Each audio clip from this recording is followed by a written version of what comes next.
नमस्कार दोस्तों, मैं आर्यन शर्मा और आप लोग देख रहे हैं आर्यन ऑनलाइन क्लासेस। तो मेरे प्यारे दोस्तों, आज की इस वीडियो में हम लोग देखने वाले हैं कक्षा 10वीं के ज्योग्राफी यानी कि भूगोल का 5वां अध्याय। ठीक है, 5वां अध्याय हम क्या दे रखा, खनिज तथा ऊर्जा संसाधन। तो मेरे प्यारे दोस्तों, इससे पहले वाला वीडियो जो है पार्ट 1 में खनिज के बारे में पूर्णपेण डिस्कशन कर चुके हैं। ठीक है, अगर आप लोग पार्ट 1 नहीं देखे हैं तो पार्ट 1 जरूर जाके देख लें। ठीक है, क्योंकि अगर पार्ट 1 नहीं देखिएगा तो पार्ट 2 समझ में नहीं आ सकती है, इसलिए पार्ट 1 जरूर देखिएगा। तो इसी वीडियो के नीचे डिस्क्रिप्शन बॉक्स में लिंक होगा, देख लेना। ठीक है, रही बात आप लोग को समझाने का, तो मैं अपना 100% आप लोग को दूंगा और आपको जो है 100% ये सारी चीजें समझ में भी आएगी और फुल गारंटी लिख के दे रहा हूँ। ठीक है, बस वीडियो को आप लोग को शुरू से लेके अंत तक देख लेना है ताकि आप लोग को सारी की सारी बात समझ में आ जाए। और यहाँ पे एक पॉइंट है कि सर पीडीएफ भी उपलब्ध है। जी मेरे प्यारे दोस्तों, पीडीएफ भी आप लोग को दिया जाएगा, कहीं कोई दिक्कत नहीं। नोट्स बनाने के लिए, ठीक है, बेहतर तैयारी करने के लिए, बेहतर नंबर लाने के लिए, बोर्ड एग्जाम में अच्छे नंबर लाने के लिए आप लोग को पीडीएफ की जरूरत पड़ेगी, रिवीजन की जरूरत पड़ेगी। इसलिए पीडीएफ भी मैं उपलब्ध करूंगा, किस प्रकार वो आगे डिस्कस करेंगे। और हाँ, अगर आप लोग अध्याय 1, 2, 3, 4 जो है नहीं देखे, कर क्या रहे हो यार, बोर्ड एग्जाम नजदीक है, जाके देखो। इसी वीडियो के नीचे डिस्क्रिप्शन बॉक्स में लिंक दे रखा हूं, जरूर जाके देख लेना। ठीक है, और बाकी रहा बात हिस्ट्री का, इतिहास का जो है पूरा अध्याय कंप्लीट हो चुका है। अगर नहीं देखे तो जरूर जाकर देख लीजिएगा, इसी वीडियो के नीचे डिस्क्रिप्शन बॉक्स में लिंक भी मिल जाएगा। ठीक है, तो आइए अब हम लोग अध्याय की ओर चलते हैं। पार्ट 2 है, पार्ट 1 बन चुका है। ठीक है, अब देखो भाई, खनिज के बारे में हम लोग पढ़ लिए। अब रही बात की खनिज का संरक्षण। संरक्षण का मतलब क्या होता है, बचाना। ठीक है, खनिज को हम लोग किस प्रकार बचाएंगे, अब कैसे बचाएंगे, इसके बारे में हम लोग डिस्कस करेंगे। जिन खनिजों को बनने में लाखों वर्ष लग जाता है, उन खनिज को हम लोग क्या करते हैं, बहुत तेजी से दोहन कर देते हैं, खत्म कर देते हैं। हमें खनिज को बचाना होगा ताकि हमारे आगे वाले जो पीढ़ी है, जैसे मैं अभी पढ़ा रहा हूं आप लोग को, मेरे बच्चे होंगे, उनके बच्चे होंगे, उनके लिए तो रखना होगा। भैया अभी बिजली जलाते हैं, बिजली का इतना दुरुपयोग किया जाता है कि पूछिए मत। ठीक है, बिल भरते हैं, उससे कोई मतलब नहीं है, आप उतना ही जलाएं जितना चल सके। अब रूम बंद है, कोई नहीं है, वहां पंखा चलाने की क्या जरूरत है। ये जो हम लोग क्या कर रहे हैं, एक प्रकार से उसका दुरुपयोग कर रहे हैं। ठीक है, हम अपने आने वाली पीढ़ियों का भविष्य खराब कर रहे हैं, उनको ये देखने को नहीं मिल सकता, इसलिए इस चीज पे कंट्रोल किया जाए। बाकी बहुत सारी चीजें हैं, तो आने वाली पीढ़ियों को इन खनिजों का उपयोग कर सके, ताकि हमें खनिज को बचाना होगा तभी ना। और देखिए यहाँ पे एक और पॉइंट है, सतत पोषणीय। सतत पोषणीय विकास का मतलब क्या होता है कि इस संसाधन में जो है ना, क्या कहते हैं, पर्यावरण प्रदूषित भी ना हो और इस संसाधन का सदुपयोग भी हो और अच्छी तरह से उपयोग हो। ठीक है, सतत पोषणीय तरीके से हमें खनिज का उपयोग करना चाहिए। तो खनिजों का संरक्षण बिल्कुल आप लोग अच्छी तरह से समझ गए होंगे। अब आती है बात ऊर्जा संसाधन। ठीक है, खनिज के बारे में एक एक पॉइंट जो है हम लोग पार्ट 1 में देख चुके हैं। ठीक है, अब पार्ट 2 में हम लोग ऊर्जा संसाधन से रिलेटेड जितना भी चीजें होंगी कंप्लीट करेंगे। तो आप देखिए, ऊर्जा संसाधन के अंतर्गत हम 2 भाग में इसको बांटे, परंपरागत, ठीक है, और गैर परंपरागत।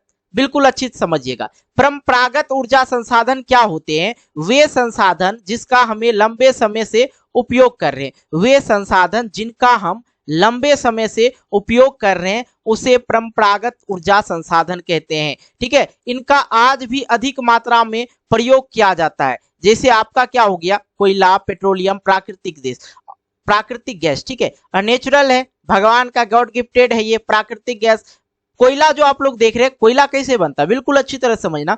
कोयला जो पहले जो पृथ्वी का ध्वंस हुआ था, जिसके तहत क्या हुआ था, सभी पेड़ पौधे जो है पृथ्वी के अंदर चला गया था, और वो सड़ने गलने के बाद जो है कहीं कहीं खेतों उतों में क्या हो जाता, कोयला का खान निकल जाता है। उसी प्रकार से चट्टानों से क्या निकलता है, पेट्रोल निकलता है। ठीक है, अब पेट्रोल इतना दुरुपयोग होता है भाई, कोयला का तो बात छोड़िए, पेट्रोल के बारे में बात कर रहा हूं, क्योंकि पेट्रोल आप लोग अधिक देखते होंगे, जानते होंगे। बिना क्या कहते, गाड़ी लिए और बिना काम के गाड़ी में भर भुर करते हुए आगे निकल जाते हैं। ठीक है, तो ये जो है राइडिंग वाइडिंग करना छोड़ना पड़ेगा, क्योंकि पेट्रोल का भी दाम जो है 110 रुपया हो चुका है। ठीक है, 110 रुपया हो चुका है। आगे भविष्य में आने वाले जो हमारी पीढ़ियां हैं, अगर पेट्रोल भराना होगा उनको, तो आप सोच सकते हैं कितना महंगा हो जाएगा। हमको तो लगता है हमारे पोता तक में तो ये 500 रुपया लीटर ना हो जाए। ठीक है, और आपका क्या है, ये आप हमें कमेंट बॉक्स के माध्यम से कमेंट करेंगे। ठीक है, तो इसे कहते हैं हम लोग परंपरागत ऊर्जा संसाधन। ठीक है,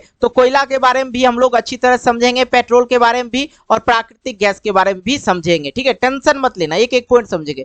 कोयला एक महत्वपूर्ण प्राकृतिक संसाधन है, इसे हम बना नहीं सकते हैं। और कोयला महत्वपूर्ण क्यों है मेरे प्यारे दोस्तों, मैं आपको बता दूं, पहले जो रेलगाड़ियां चलती थी, रेलगाड़ियां जो चलती थी ये कोयले पे ही चलती थी। क्या चीज पे चलती थी? कोयला जलाकर ही चलाया जाता था। अभी जो बहुत सारे फैक्ट्री वगैरह है वहां पे कोयला का भी उपयोग होता है। ठीक है, तो अभी और कोयला का उपयोग जो है बिजली बनाने में भी किया जाता है, विद्युत बनाने में भी किया जाता है। ठीक है, अब देखिए भारत में कोयला बहुत मात्रा में पाए जाने वाला जीवाश्म ईंधन है। ठीक है, इनका उपयोग बिजली बनाने एवं घरेलू कामों में भी किया जाता है। तो कोयला के बारे में आप लोग अच्छी तरह समझ गए। अब आता है बात कोयले का प्रकार। भैया कोयले का भी प्रकार होता है, कितने प्रकार का होता है ये चीज समझ लीजिए। पहला जो होता है पीट कोयला, इसमें जो है कम गुणवत्ता होता है, मतलब इसकी जो क्वालिटी होती है उतना अच्छी नहीं होती है, ये कम गुणवत्ता वाला कोयला है। ठीक है, इसमें नमी होती है, नमी का मतलब क्या होता है? पानी, ये ज्यादा जलता नहीं है। ठीक है, तो पीट कोयला का जो क्वालिटी होता है खराब होता है और इसमें नमी होती है। अब आ जाता है लिग्नाइट। ठीक है, लिग्नाइट ये कोयला का दूसरा है रूप। ठीक है, और यह निम्न कोटि को भूरा कोयला कहते हैं, यह निम्न कोटि का भूरा कोयला कहलाता है। ठीक है, लिग्नाइट। और तीसरा जो आप लोग का आ जाता है बितुमिनस। अब देखिए बितुमिनस 4 प्रकार के वैसे कोयला होते हैं, 1 2 3, अब 2 तो बता चुके हैं। ठीक है, अब तीसरा समझ लीजिए बितुमिनस, ये सबसे प्रसिद्ध कोयला होता है। ठीक है, अच्छी गुणवत्ता, इसकी क्वालिटी जो होती है बहुत अच्छी होती है और इसमें नमी की मात्रा बहुत ही ज्यादा कम होती है और ये कोयला बहुत ज्यादा गहराई में मिलता है। मतलब यहाँ अगर कोयले की खान बना निकला है तो ये बहुत अंदर खुदाई करने के बाद ये निकलेगा। ठीक है, और दूसरी बात ये कठोर तथा सबसे अच्छा होता है कोयले के किस्म। ठीक है, और चौथा जो है एंथ्रोसाइट। ठीक है, एंथ्रोसाइट सबसे प्रसिद्ध कोयला ये भी है और इसकी भी गुणवत्ता जो है बहुत अच्छी है, इसकी क्वालिटी अच्छी होती है, नमी नहीं होता है इसमें भी, और ये भी अधिक गहराई में होता है। और बात रहा कि कोयला का जो है क्षेत्र है, किस क्षेत्र में कोयला मिलता है, तो ये समझ लीजिए झारखंड में, और झारखंड में बहुत सारे खाने हैं। ठीक है भैया, बिहार वाले को कुछ नहीं मिला, बिहार और झारखंड एक ही जगह था और इसे अलग होना पड़ा, किसी वजह से इसको अलग कर दिया गया और अलग करने के बाद जो है झारखंड के अंतर्गत बहुत सारे खान, बहुत सारी फैक्ट्रियां चला गया। ठीक है, तो झारखंड कोयला का जो क्षेत्र है कहाँ है? झारखंड, झरिया, रानीगंज, अरुणाचल प्रदेश में होता है। तो आपने समझा कोयला का 4 प्रकार, पीट, लिग्नाइट, बितुमिनस, एंथ्रोसाइट, ये कोयला था। चारों कोयला के बारे में हम बता दिए। अब आती है बात कोयला का प्रमुख जो क्षेत्र है वो कौन सा है? गंडवाना युगसेल। ठीक है, गंडवाना युगसेल, पश्चिम बंगाल, झारखंड, झरिया, रानीगंज। अब देखिए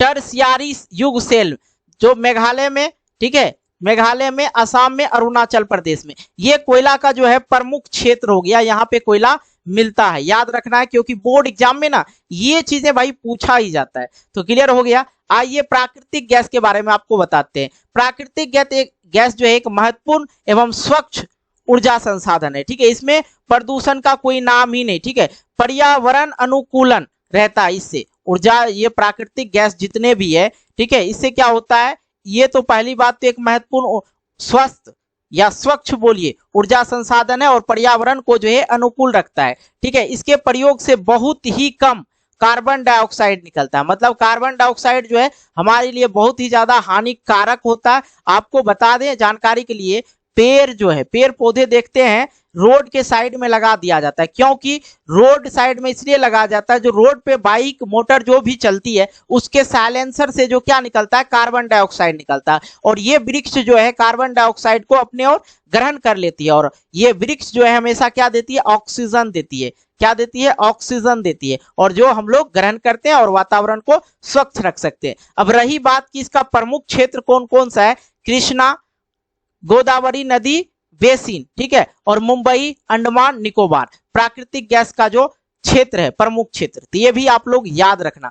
ठीक है, अब आते हैं नेक्स्ट पेट्रोलियम के बारे में। फिर से हम समझ लेते हैं अच्छी तरह से, ठीक है। देखो भाई, कोयले के बाद जो है दूसरा प्रमुख संसाधन बोला जाए तो ये क्या है, पेट्रोलियम है। पेट्रोलियम के बिना आजकल कुछ नहीं चलता। यहाँ से कहीं पे जाना हो तो पेट्रोल की जरूरत पड़ती है। गाड़ी में, अधिकतर गाड़ी में पेट्रोल का जरूरत पड़ता है और इसे खनिज तेल भी कहा जाता है। पेट्रोल को क्या बोला जाता है, खनिज तेल भी बोला जाता है। और तेल शोधशाला,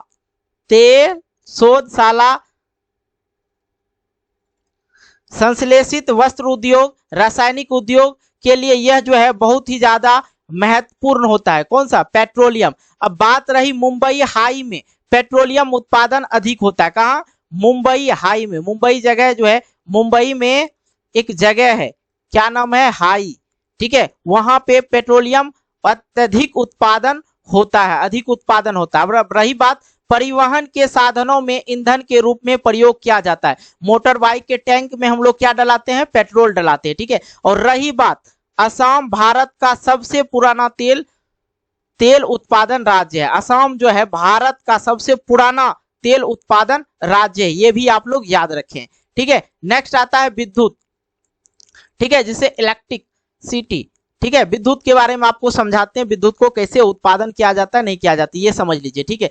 विद्युत आज के समय में बहुत ही महत्वपूर्ण है। भैया मोबाइल से आप मेरा वीडियो देख रहे हैं, आई होप मोबाइल से ही देख रहे होंगे, ठीक है। मोबाइल से मैं अभी आपको कंप्यूटर से पढ़ा रहा हूं, ठीक है, लैपटॉप से पढ़ा रहा हूं, ठीक है। और लाइट जल रही होगी आपके घर में, ठीक है, लाइट जल रही होगी। कुछ बाइक वगैरह जो है किस चीज से चलता है, इलेक्ट्रिसिटी से चलता है। बल्ब जो आपके घर में जल रहा है वो किस चीज से चलता है, इलेक्ट्रिक से चलता है, विद्युत से चलता है। आपके घर में फैन चल रहा होगा, वो किस चीज से चलता है, इलेक्ट्रिक से चलता है। मतलब अगर कहा जाए एक दिन अगर बिजली चली जाए तो बहुत ज्यादा प्रॉब्लम हो जाती है। अगर बिजली ना होती तो कितना प्रॉब्लम होता है, ये चीज आप लोग समझ रहे हैं। और इसीलिए मैं बोलता हूं बार बार कि बिजली का सदुपयोग करें, दुरुपयोग नहीं करें। विद्युत जो आज के समय में हमारे लिए बहुत ही ज्यादा महत्वपूर्ण है। और बात रही किस प्रकार इसे निकाला जाता है, तो मेरे प्यारे दोस्तों, तेज बहते जल में टरबाइन लगाकर बिजली उत्पादन किया जाता है। यहाँ पे आप एक पिक्चर के सहायता से समझ लीजिए, ये डम जो है, डम का मतलब क्या होता है, बांध।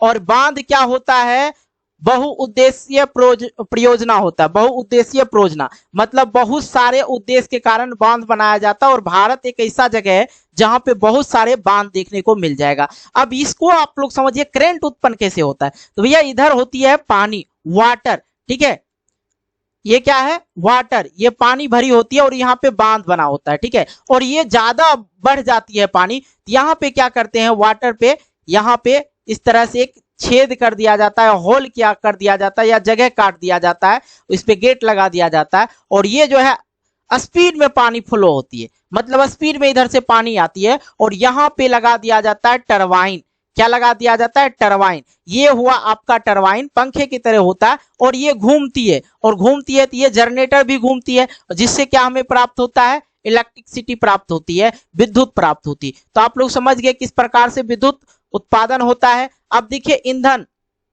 जैसे कोयला हो गया, पेट्रोलियम से भी विद्युत उत्पादन किया जाता है, ठीक है, ये चीज समझ गए। भारत में बहुउद्देशीय नदी परियोजना आते हैं, जो आपको बांध बताए अभी आपको, ठीक है। देखिए भाखड़ा बांध जो है, नागल दामोदर घाटी कारपोरेशन, ये भी एक बांध है और जहां पे विद्युत का उत्पादन किया जाता है। तो क्लियर हो गया विद्युत किस प्रकार से उत्पादन किया जाता है। और हाँ, अगर आप इस वीडियो को देख रहे हैं, यार वीडियो तो अच्छी लग रही होगी, तो वीडियो को लाइक जरूर करना। आप लोग को बहुत बार बोलते हैं लाइक करने के लिए, लाइक नहीं करते हो यार। तो वीडियो को जितना हो सके लाइक करना, दोस्तों के साथ शेयर करना। और हाँ, चैनल पर नए हो तो यार चैनल को सब्सक्राइब जरूर कर लेना, ठीक है। और आइए आगे आपको हम बताते हैं गैर परंपरागत ऊर्जा संसाधन, ठीक है। तो आपको मैंने पहले पढ़ा दिया परंपरागत ऊर्जा संसाधन, अब आती है बारी गैर परंपरागत ऊर्जा संसाधन के बारे में। तो बिल्कुल अच्छी तरह समझिए, जैसे जैसे जीवाश्म ईंधनों पर आत्मनिर्भरता बढ़ी, वैसे वैसे ही बहुत सारे गैर परंपरागत ऊर्जा संसाधन की मांग बढ़ने लगी। और क्या क्या इसमें आते हैं उनके बारे में हम लोग डिस्कस करेंगे, टेंशन मत लेना मेरे भाई। जिन ऊर्जा के संसाधनों को, संसाधन किसको कहते हैं, जो हमारी जरूरतों को पूरा करे, ठीक है। जैसे आपका मोबाइल जो है अभी क्या आपका जरूरत पूरा कर रहा है ना, आपका बाइक कहीं जाना हो तो आपकी जरूरत को पूरा कर रहा है, ये तो क्या है, संसाधन है, ठीक है। तो जिन ऊर्जा से संसाधनों को हमने अभी आविष्कार किया है, उसे ही हम क्या कहते हैं, गैर परंपरागत संसाधन, जिसे हमने आविष्कार किया, ठीक है, उसे क्या कहेंगे, गैर परंपरागत संसाधन। अब देखिए जैसे गॉड ऑफ गिफ्टेड ही है, ये सारी चीज जो है गॉड ऑफ गिफ्टेड है। ऊर्जा स्रोत, ठीक है, आणविक स्रोत और पवन ऊर्जा स्रोत, ये चीजें समझाते हैं आपको। सबसे पहले सौर ऊर्जा के बारे में समझा देते हैं। तो सौर ऊर्जा जो है आप लोग देखे होंगे, पहले क्या होता था गांव ग्रामीण में, जब मैं गांव में रहता था तो मेरे गांव में भी इस तरह की एक प्लेट लगी हुई थी और जिसमें ये लाइट जलती थी। और मुझे अभी तक एक बात याद है, जैसे अंधेरा होता था ये लाइट जो है अपने आप जल जाती थी। और सरकार ने ये चीज अच्छी किए थे गांव के लिए, ताकि वहां पे हमेशा क्या रहे, बिजली रहे। लेकिन लोगों ने इसे चोरी कर लिया, ठीक है, हमारे गांव भी चोरी हो गया था। आपके गांव में हुआ था या नहीं पता ना, आप कमेंट करके बताना, ठीक है। इसमें जो है फोटो वोल्टेक टेक्नोलॉजी द्वारा सूर्य की किरणें को सीधी विद्युत में परिवहन किया जाता है, ठीक है। और ये जो है यहाँ पे सूर्य होती है, ठीक है, और ये सूर्य की किरण इस पे पड़ती है और इससे क्या निकलता है, विद्युत निकलता है, जिससे बल्ब वगैरह बैटरी वगैरह चार्ज कर सकते हैं, ठीक है। भारत के ग्रामीण तथा सुदूर क्षेत्रों में सौर ऊर्जा बहुत तेजी से लोकप्रिय हो रही है, ठीक है। कुछ बड़े सौर संयंत्र देश के विभिन्न भागों में भी स्थापित किए जा रहे हैं। तो सौर ऊर्जा के बारे में बिल्कुल अच्छी तरह से आप लोग समझ गए। अब आइए पवन ऊर्जा के बारे में समझाते हैं। और पवन ऊर्जा में देख लीजिए, पवन मीन्स क्या होता है, हवा, ठीक है। हवा से किस प्रकार ऊर्जा प्राप्त किया जाता है, ये पंखा लगा रहता है और हवा जो चलती है वो ये उसके सहारे ये घूमती रहती है और यहाँ पे लगा रहता है एक मोटर, और जिससे क्या उत्पन्न होता है, विद्युत उत्पन्न होता है, पवन चक्की जिसको बोलते हैं। तो पवन चक्की द्वारा पवन ऊर्जा का उत्पादन किया जाता है। यह प्रक्रिया बहुत ही सफलतापूर्वक होता है, ठीक है। इससे प्रदूषण भी नहीं होता है, यह लागत में भी बहुत ज्यादा सस्ती होती है। रही बात कौन से क्षेत्र में सर पवन ऊर्जा स्थापित है, तो ये समझ लीजिए भारत के आंध्र प्रदेश में, कर्नाटक और गुजरात व महाराष्ट्र में जो है ये अभी है, इसका क्षेत्र है, ठीक है। नेक्स्ट आ जाता है आप लोग का बायोगैस। बच्चे में आप लोग ने बायोगैस तो देखा ही होगा, नहीं आप लोग तो नहीं देखे होंगे शायद, ठीक है। चलिए समझाते हैं। ग्रामीण इलाकों में झरिया, कृषि अवशिष्ट, जो किसानों के द्वारा अवशिष्ट पदार्थ होते हैं, पशुओं के द्वारा जो मल मूत्र होते हैं, ठीक है, और मानव जनित अवशिष्ट पदार्थ जो होते हैं, मानव का जो पैखाना वगैरह होता है, ठीक है, उसका उपयोग से घरेलू उपयोग किया जाता है, ठीक है। इसका उपयोग क्या घरेलू उपयोग में किया जाता है, जिससे बायोगैस उत्पन्न होता है, ठीक है। एक तरह से गैस होता है। यहाँ पे देख रहे हैं एग्जाम्पल के लिए, इसमें क्या कहता है, जो क्या होता है वो जो गाय माल होता है उसकी लेटरिंग वगैरह और खेतों का अवशिष्ट पदार्थ सड़ा गला देता है, और खासकर लेटरिंग, मानव का भी लेटरिंग इसमें दिया जाता है, टॉयलेट, ठीक है। देखिए इससे क्या निकाला जाता है, एक बायोगैस निकाला जाता है, ठीक है। यह सब बायोगैस प्लांट के माध्यम से होता है। अब मानव की लेटरिंग छोड़ दिया जाए, ज्यादा दिमाग नहीं लगाना, और अपने घर में भी इसे लगा सकते हैं। भारत के ग्रामीण इलाकों में इसे गोबर गैस भी कहते हैं, ठीक है, याद रखना गोबर गैस भी कहते हैं। और ये जो है बायोगैस एलपीजी की तुलना में बेहतर होते हैं, क्योंकि इससे जो है प्रदूषण नहीं फैलता है। क्लियर हो गया। और ये एलपीजी से कुछ ना कुछ तो प्रदूषण निकलता ही है। आपको एक चीज बताना होगा कमेंट करके, एलपीजी का फुल फॉर्म क्या होता है, ठीक है। देखते हैं कितने बच्चे जानते हैं।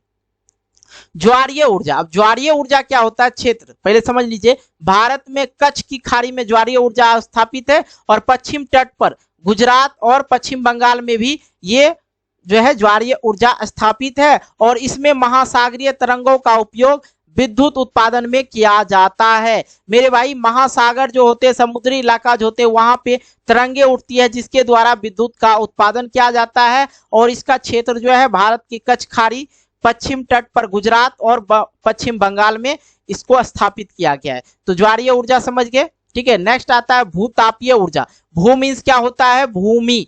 तापीय मीन्स क्या होता है, तापमान, याद रखना तापमान, ठीक है। पृथ्वी के आंतरिक भागों में जो ताप उत्पन्न होती है, पृथ्वी गर्म होता है जिससे हमें विद्युत उत्पन्न करने का एक साधन मिल जाता है। और पृथ्वी के आंतरिक भागों में ताप का प्रयोग कर उत्पन्न की जाने वाली विद्युत ऊर्जा को ही क्या कहते हैं, भूतापीय ऊर्जा कहते हैं। भारत में सैकड़ों गर्म पानी के चश्मे समझते हैं। अभी हाल फिलहाल में गया था मुंगेर में जो है ऋषि कुंड है, सीता कुंड है, और लक्ष्मण कुंड, राम कुंड, ये 3-4 कुंड है जहां पे गर्म पानी निकलती है। और गर्म झरना, चश्मे का मतलब क्या होता है, झरना, ठीक है, जिसका विद्युत उत्पादन में उपयोग किया जाता है। परंतु अभी 2 ही प्रयोग में लाए गए। अभी जो इसके प्रयोग में 2 ही लाया गया, 2 जगह है जहां पे लाया गया है विद्युत ऊर्जा उत्पादन करने में। एक है मणिकर्ण, ठीक है, जो हिमाचल प्रदेश में पड़ता है, एवं लद्दाख। लद्दाख तो आप लोग जानते ही होंगे, जहां पे गर्म पानी की झरने हैं, ठीक है। और इसके लिए अगर आपको बात करना है भूतापीय ऊर्जा का, ये देखिए, ठीक है, फ्री फायर पबजी वगैरह में इस तरह की सिंबल आप लोग को देखने को मिल जाएगा। तो ये रहा, इस तरह की रहते हैं क्या, भूतापीय ऊर्जा, जिससे विद्युत प्राप्त होती है, ठीक है, विद्युत प्राप्त होती है। नेक्स्ट आ जाता है आप लोग का ये ऊर्जा संसाधन। ऊर्जा संसाधन संरक्षण, मतलब ऊर्जा संसाधन संरक्षण को किस प्रकार हम लोग बचाएंगे, इसके बारे में जान लेते हैं, ठीक है। तो आर्थिक विकास के लिए ऊर्जा बहुत ही ज्यादा आवश्यक है। एक लगता है छूट गया, हाँ ये वाला छूट गया, ठीक है। तो पहले ये पढ़ा लेते हैं आप लोग को, ये तब पढ़ाते हैं ऊर्जा संसाधन और संरक्षण। परमाणु ऊर्जा समझ लीजिए, ठीक है, परमाणु ऊर्जा। और ये पिक्चर जो है आपका परमाणु ऊर्जा का ही है, क्या है, परमाणु ऊर्जा का, सॉरी ये थोड़ा दिक्कत हो गई थी, परमाणु ऊर्जा का ही ये है। इसी प्रकार से परमाणु ऊर्जा को उत्पन्न किया जाता है। पहले परमाणु ऊर्जा समझ लीजिए। तो परमाणु ऊर्जा जो है, जब किसी तत्व के अणुओं की संरचना को बदलते हैं, जब किसी कोई भी तत्व है, एलिमेंट है, उसकी अणुओं की संरचना को जब हम बदलते हैं तो उससे क्या होता है, रिएक्शन होता है। रिएक्शन से क्या होता है, गर्म होता है, ठीक है। गर्म होने के बाद वह बहुत अधिक ऊर्जा उत्पन्न करता है, जिससे हम लोग बिजली बना सकते हैं। इस प्रक्रिया में जैसे हो गया यूरेनियम और थोरियम का प्रयोग किया जाता है। और अभी जो है भारत के झारखंड एवं राजस्थान में ये दोनों पाए जाते हैं, क्या, यूरेनियम और थोरियम, ठीक है, पाए जाते हैं। और ये मैं आपको बता ही दिया, ये क्या है, परमाणु ऊर्जा प्राप्त करने वाला, जिससे विद्युत ऊर्जा उत्पन्न होता है। ये इस तरह की ये प्लांट होती है, आप लोग देख लीजिए। अब आता है बात यहाँ पे नेक्स्ट, ऊर्जा संसाधन एवं संरक्षण, मतलब ऊर्जा संसाधन और को संरक्षण हम लोग किस प्रकार रख पाएंगे, ठीक है। तो आर्थिक विकास के लिए ऊर्जा बहुत ही ज्यादा आवश्यक है। आगे विकास के लिए हम लोग को क्या चाहिए, ऊर्जा की आवश्यकता पड़ेगी। पूरे देश की बात करो तो ऊर्जा की आवश्यकता धीरे धीरे जो है बढ़ती ही जा रही है। और हमें ऊर्जा को सीमित संसाधनों को नियमित रूप से उपयोग करना चाहिए, दुरुपयोग नहीं करना चाहिए, ठीक है। और उदाहरण के लिए एक बात समझ लीजिए, निजी वाहन के जगह पे सार्वजनिक वाहनों का उपयोग करना चाहिए। अगर आप लोग कहीं जा रहे हैं, अकेले जा रहे हैं, तो 4 चक्का लेके जाना जरूरी नहीं है, ठीक है, 4 चक्का लेके जाना नहीं जरूरी है। आप सार्वजनिक जो जनरल बस होते हैं, गाड़ी होते हैं, उससे जाएं तो बेहतर होगा। इससे क्या होगा, आपका और आपके भविष्य के लिए जो है ये संसाधन जो है सीमित रहेगी। एक के लिए नहीं, सभी के लिए है ये चीजें, ठीक है। ये चीजें आप लोग का, इसी से आप लोग का ये अध्याय समाप्त हो जाता है। क्या हो जाता है, समाप्त हो जाता है। बहुत सारे बच्चे होंगे कंफ्यूज में, सर अभी तक ने आपने पीडीएफ के बारे में नहीं बात किया। तो आइए आप पीडीएफ के बारे में बात करते हैं। पीडीएफ के लिए आप लोग को पहले तो क्या कर लीजिए, चैनल को सब्सक्राइब कर लीजिए, इस वीडियो को लाइक कर दीजिए और दोस्तों के साथ शेयर, एक शेयर जरूर कर दे, ठीक है, इस तरह की पढ़ाई देखने के लिए। और आप लोग को आगे भी मिलता रहेगा इस तरह का वीडियो अगर शेयर कर देते, एक शेयर। और आपसे आशा करेंगे एक कमेंट, अगर आप लोग को ज्योग्राफी में कहीं कोई दिक्कत या इसी अध्याय में कहीं कोई प्रॉब्लम हुआ होगा तो कमेंट करेंगे, नेक्स्ट डे आप लोग का वीडियो आएगा 100% गारंटी के साथ, ठीक है। और रही बात, अब आता है पीडीएफ के लिए। पीडीएफ के लिए हमारे पास जो है 2-3 तरीका है कैसे। पहला हो गया मेरा इंस्टाग्राम, ठीक है, पहला हो गया और बेस्ट हो गया, क्योंकि इस पे मैं ज्यादा एक्टिव रहता हूं, ठीक है। तो इंस्टाग्राम आईडी लिख देता हूं, कैपिटल में नहीं स्मॉल में लिखना है, आर्यन, ठीक है, विदाउट स्पेस, स्पेस नहीं देना, हटाना नहीं है, ठीक है। ऑनलाइन क्लासेस, जो आपका चैनल का नाम है, आपकी क्लास का नाम है, ठीक है, आर्यन ऑनलाइन क्लासेस। दूसरा जो आप लोग का बेस्ट हो जाएगा, ठीक है, कौन सा, टेलीग्राम। टेलीग्राम में क्या आप लोग को सर्च करना है, सेम यही चीज, आर्यन ऑनलाइन क्लासेस, लेकिन इसमें हटा हटा के लिखना है, ठीक है, हटा हटा के लिखेंगे तो ये ग्रुप मिल जाएगा, ज्वाइन कर लेना, इससे भी आप लोग को पीडीएफ मिल जाएगी। और यहाँ पे इंस्टाग्राम पे फॉलो करके आप लोग मैसेज करना, सर मुझे पीडीएफ की नीड है, चाहिए, आप दीजिए, ठीक है। और नेक्स्ट आ जाता लास्ट, जो सबके पास अगर इंस्टाग्राम और टेलीग्राम नहीं हो, प्राइवेसी के लिए मैं अपना यहाँ पर नंबर देता हूँ। बाकी इस पे कॉल अलाउड नहीं है, कॉल आप नहीं कर सकते हैं किसी भी हालत में। आपका सीन जो है मैसेज जो है रीड हो या ना हो सकता है एक दिन बाद भी हो या उसी दिन हो जाए। कोशिश करूंगा कि हर दिन मैं व्हाट्सअप चेक करता हूं, तो आपका कभी ना कभी 1 से 2 घंटे या शाम तक में, सुबह भेजे हैं तो शाम तक में चेक हो सकती है, ठीक है, टेंशन नहीं लेना। तो इस पे भी आप लोग मैसेज कर सकते हैं, व्हाट्सअप कर सकते हैं। नंबर है मेरा 887763 और 93 और 83। इस पे आप लोग पीडीएफ के लिए कर लेंगे, ठीक है। बाकी इस पे मैसेज करने का जो तरीका है, सबसे पहले तो आप नेम लिखेंगे, ठीक है। दूसरी बात, आप लोग कहाँ से हैं, ठीक है, उस डिस्ट्रिक्ट का नाम लिखेंगे, ठीक है। उसके बाद आपको किस अध्याय का पीडीएफ चाहिए, किस चैप्टर का पीडीएफ चाहिए और किस विषय का पीडीएफ चाहिए वो लिख सकते हैं यहाँ पे, ठीक है। तो कहीं कोई दिक्कत नहीं होगा, इस प्रकार से मिल जाएगा। और हाँ, चैनल को सब्सक्राइब जरूर करना भूलना मत, ठीक है। लाइक कर देना, शेयर कर देना और एक कमेंट प्यारा सा कर देना, ठीक है। मिलते एक वीडियो को लेके, तब तक के लिए बाय बाय, जय हिंद, जय भारत, टेक केयर।